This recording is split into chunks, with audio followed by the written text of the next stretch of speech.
Kapamilya na bahagi ang Philippine National Police ng 9.2 million pesos na cash reward para sa 21 civilian tipster na nakapagbigay ng mahalagang impormasyon para mahuli ang ilang mga wanted individuals na nakaharap sa mabibigat na kaso.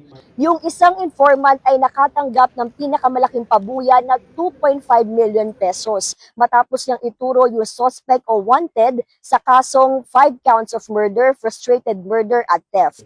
Ayon sa PNP, layunin na reward system na hikayatin ng publiko na makipagtulungan sa mga pulis at kilalanin din yung mga taong tumutulong sa operasyon ng mga pulis.